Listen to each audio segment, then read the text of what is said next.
quand la tristesse arrive, je sais tu es là, toujours près de moi. Bon mercredi, bienvenue à votre émission La Victoire de l'amour. J'espère que vous allez bien ce matin, que vous avez bien dormi et qu'on se prépare à vivre une très, très belle journée. Comme on le fait à toutes les semaines, on rejoint quelqu'un qu'on apprécie énormément, Marie-Jeanne.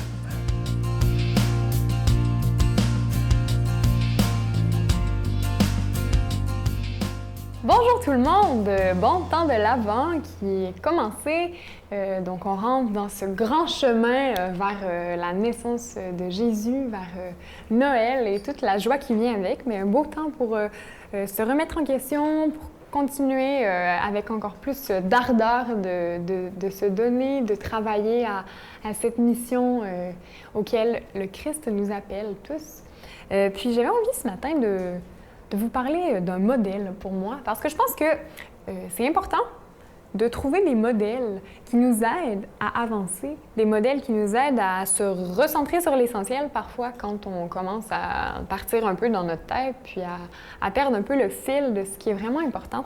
Et je viens, vous la connaissez sûrement, c'est une grande connue, mais vous parlez ce matin de ma petite sœur Mère Teresa préférée, grande sainte, d'une grande humilité et avec une capacité de don et de se donner qui, je pense, dépassait toute attente. Puis vraiment, cette sainte a fait du bien autour d'elle.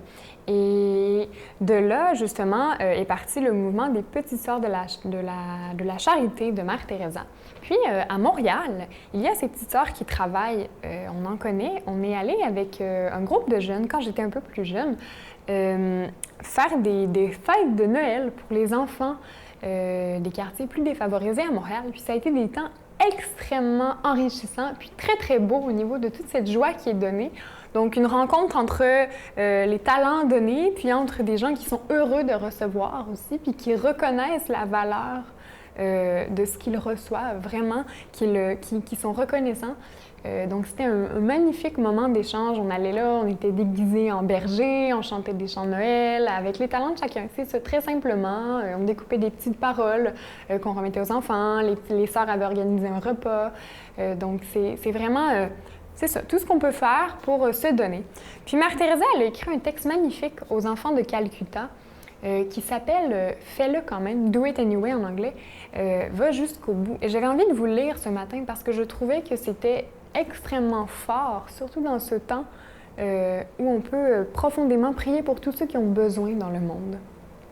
Et donc, voici le texte de Mère Teresa. « Do it anyway »,« Fais-le quand même ». Les gens sont souvent déraisonnables, irrationnels et égocentriques. Pardonnez-leur quand même. Si vous êtes généreux, les gens peuvent vous accuser d'égoïsme et d'arrière-pensée. Soyez généreux quand même. Si vous réussissez, vous gagnerez des amis infidèles et de véritables ennemis. Réussissez quand même. Si vous êtes honnête et sincère, les gens peuvent vous tromper. Soyez honnête et sincère quand même. Ce que vous passez des années à créer peut être détruit par d'autres en une seule nuit.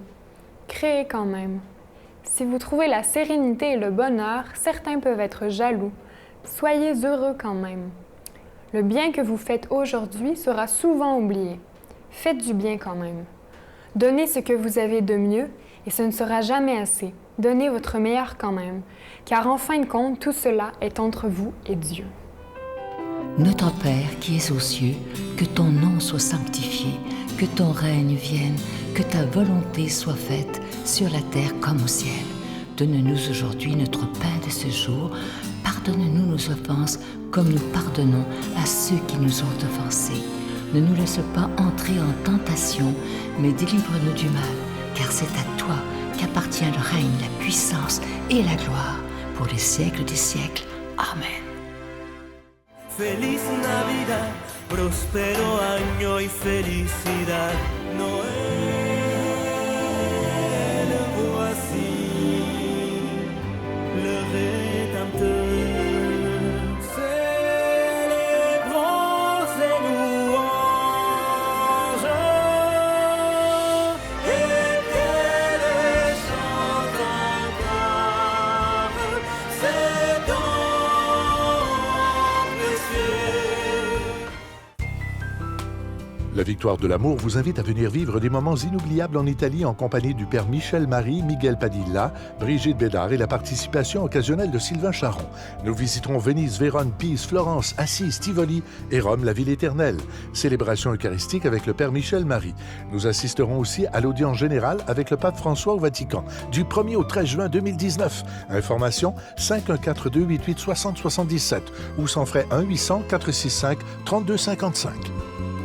Ah, je suis tellement heureux de vous présenter ce magnifique cadeau du mois. Vous allez le voir à l'écran. C'est une belle exclusivité de la Victoire de l'amour. Regardez ça, comment c'est beau. C'est la vie, c'est un bracelet. C'est la vie de Jésus racontée dans un bracelet. Vous voyez présentement à l'écran, chaque grain du bracelet veut dire quelque chose. Par exemple, vous voyez les grains noirs, c'est en pierre d'hématite. Et ça représente les 12 apôtres de Jésus. Et tout le reste, vous avez toute l'histoire de Jésus dans un bracelet. C'est absolument magnifique. Je vous rappelle qu'il est fabriqué par des religieuses à Mexico qui sont tellement contentes de les fabriquer pour nous. Et avec les sous qu'on leur envoie pour les fabriquer, eux peuvent aider des plus démunis et surtout des enfants en cette période de Noël qui s'en vient. Alors, je vous remercie de tout cœur de votre grande générosité. Et évidemment, il y a toujours l'ange de Noël qui est disponible. Vous pouvez commander les deux, évidemment. Avec un don de 25 $, vous recevez un cadeau. Avec un don de 40 $, vous en recevez deux. Et vous recevrez aussi un reçu pour fin d'impôt. Je vous donne l'adresse. La Victoire de l'amour, casier postal 120, succursale Boucherville à Boucherville, J4B 5E6, je vous la redonne. La Victoire de l'amour, casier postal 120, succursale Boucherville à Boucherville, J4B 5E6. Également par téléphone, par carte de crédit du lundi au vendredi de 8h30 à 16h30 dans le 514-523-4433, 523-4433 ou sans frais le 1-888-811-9291,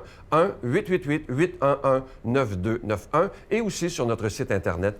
C'est un moyen simple et rapide de faire votre don et surtout très sécuritaire, le www.lavictoiredelamour.org. Alors, je vous rappelle ce magnifique cadeau du mois, vous le voyez à l'écran, la vie de Jésus racontée dans un bracelet, et je vous rappelle qu'il est déjà béni.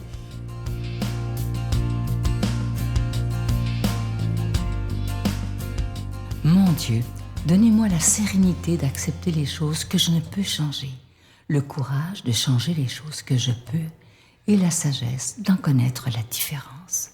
Amen. Aujourd'hui, la parole de Dieu est proclamée par notre ami Pierre-Luc Bordelot.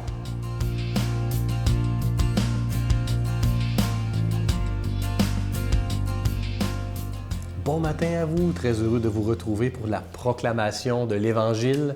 Alors ce matin, on plonge dans l'Évangile selon saint Matthieu que vous allez très bien reconnaître, vous allez voir, et je dégage des points importants. Essayez de voir avec la lecture quels sont les éléments, en tout cas, qui nous apparaissent plus importants quand même que certains détails de la lecture. Alors on plonge dans l'Évangile selon saint Matthieu.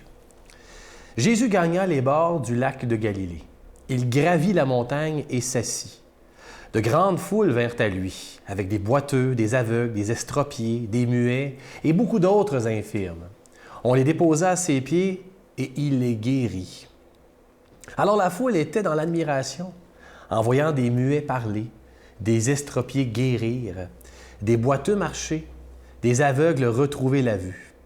Et ils rendirent gloire au Dieu d'Israël. Jésus appela ses disciples et leur dit: « J'ai pitié de cette foule. Depuis 3 jours déjà, ils sont avec moi et ils n'ont rien à manger. Je ne veux pas les renvoyer à jeun.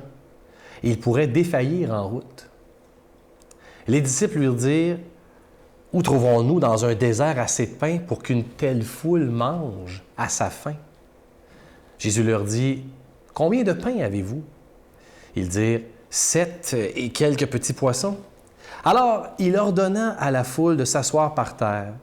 Il prit les 7 pains et les poissons.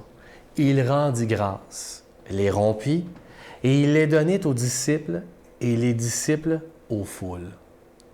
Tous mangèrent à leur faim, et des morceaux qui restaient, on ramassa 7 corbeilles pleines. Alors vous reconnaissez évidemment la multiplication des pains, c'est comme ça qu'on l'appelle, c'est quand même intéressant. Et j'adore ce moment-là où Jésus là, il réalise de grandes choses, il réalise des miracles. Et je trouve qu'il est pragmatique. Hein? Il ne laisse pas tomber les gens. Quel modèle incroyable. Bon, je m'arrête sur les points importants. Vous avez peut-être remarqué dans mon visage lors de la lecture sur quel point je m'intéressais. Le premier des points qui est super important, moi je trouve là-dedans, et ça montre à quel point Jésus, il a sa force motrice en lui qui est là. Il gravit une montagne. Jésus, il ne descend pas dans une vallée, là. Ah, c'est pas écrit ça. Il gravit une montagne. C'est comme si on veut nous faire comprendre que Jésus est constamment en croissance. J'aime ça. J'adore ça. Ça me fait penser à un proverbe où on dit « On ne va pas au sommet d'une montagne pour être vu, mais pour mieux voir le monde. » Ah. Alors, c'est l'importance que Jésus a ici. Évidemment, il va en haut d'une montagne parce qu'il sait que les gens vont se rassembler. Mais le sommet là, de cet évangile-là, ce n'est pas le fait qu'il monte en haut de la montagne, mais au moins il attire la croissance. Oh, j'adore ça. D'ailleurs, je ne sais pas si ça vous arrive, mais lorsqu'on est tout près, lorsqu'on fait l'ascension d'une montagne, on est tout près d'arriver au sommet, il y a quelque chose qui s'empare en nous, comme si on avait accompli quelque chose. Spirituellement, c'est l'appel de Jésus. Deuxième élément, de grandes foules vinrent à lui. Moi, je trouve ça bon de le rappeler, Jésus est attractif. Il va chercher un grand nombre. Il y a la qualité de ses propos, mais il y a la quantité de gens pour les écouter. Je pense qu'aujourd'hui, Jésus aurait plusieurs amis sur Facebook. Il y en a déjà pas mal avec tous les organismes qui existent. Il y aurait des followers, comme on dit. T'sais. Ensuite de ça, un autre point ici, c'est « il est guéri ». Jésus, il ne se contente pas de parler. Il guérit. Il est pragmatique. Il voit le besoin. Il le fait. Combien de fois ça nous incite, en tout cas moi, à dire « arrête de parler, Pierre-Luc, et tente de prendre soin de la personne. Guérir à ta manière. » Autre point important, il dit « j'ai pitié de cette foule ». J'adore ça, ces moments-là où Jésus, il prend le temps d'être avec eux, et je dirais même d'être eux.